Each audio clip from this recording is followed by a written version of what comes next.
Philadelphia in the 1790s was a very exciting place. On the one hand, the new republic and all that meant politically and culturally was being defined. This was our nation's capital. On the other hand, there were some real problems, and one of the most vexing was the annual yellow fever epidemic, in which literally tens of thousands of people were decimated. The excitement of building a new world, a new country, a new republic, and at the same time, your neighbors and your friends and your family members are dying by the thousands around you. I'm Karen Young, the director of the Fairmount Waterworks Interpretive Center. I'm David Brigham, the president and CEO of the Pennsylvania Academy of the Fine Arts. These two sculptures by William Rush are a testament to those dual forces in Philadelphia in the 1790s. There was raw sewage running through the streets. People threw their table scraps and their shop scraps out into the sewer. People were using an outhouse within walking distances of where you were drawing your drinking water from. So clean running water was what was going to provide healthful drinking water, but also remove waste from the city.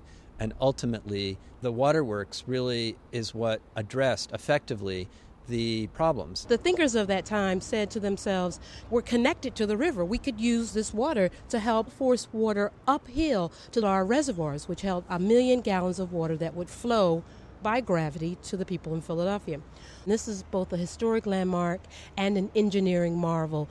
They realized that they were creating something important here when they created the Waterworks. And so the buildings are in kind of a classical temple form structures. We're standing in a beautiful colonnade. We're also looking at the two gatehouses to the pump houses. Atop those are a pair of sculptures that were commissioned by William Rush, who was not only the leading sculptor here in Philadelphia, but the first really American sculptor to aspire to create fine art in 3 dimensions. William Rush was a very prominent Philadelphia figurehead carver born in 1756. His father was a carver, and he was trained by an English figurehead carver. These sculptures are, in fact, polyester resin replicas of the original wood carvings, which are now in preservation at the Philadelphia Museum of Art. I'm Linda Bantel. I wrote a book about William Rush in 1981. The male figure is called the Allegory of the Schuylkill River in its improved state. It's a very old man, and he's got this long beard, which gives him this kind of wild presence, but it also gives the sense of the flowing movement of water. He has his hand up over his head, and there are chains wrapped around his arm. These chains symbolize the effort of the Watering Commission to harness the energy and create this new public amenity of running water and waste removal. On the left-hand side, as you face the sculpture, is the American eagle with its wings spread. And the eagle is there as an American emblem. It's also there as a symbol of wilderness. And the eagle is about to fly away. The idea being that this site is being tamed. It is being harnessed for human purposes.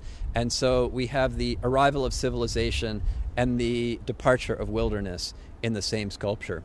The female figure, which is the allegory of the Waterworks, she is shown very graceful and beautifully with the water wheel, which was the engineering feat, which is still visible in the Waterworks today, with her hand over the water wheel. And then the water is pumped from the reservoir, which is a symbol of this vase, which is the bottom, and then the water pipe pops out of the top behind her. So that also shows the water going by pipes into the reservoir.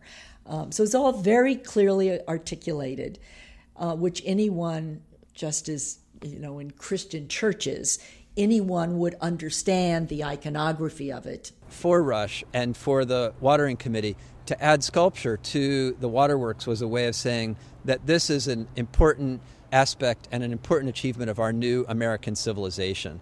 This is a celebration of the intellect, of the can-do spirit of the American people, and really recognizing this as a milestone in the new American Republic.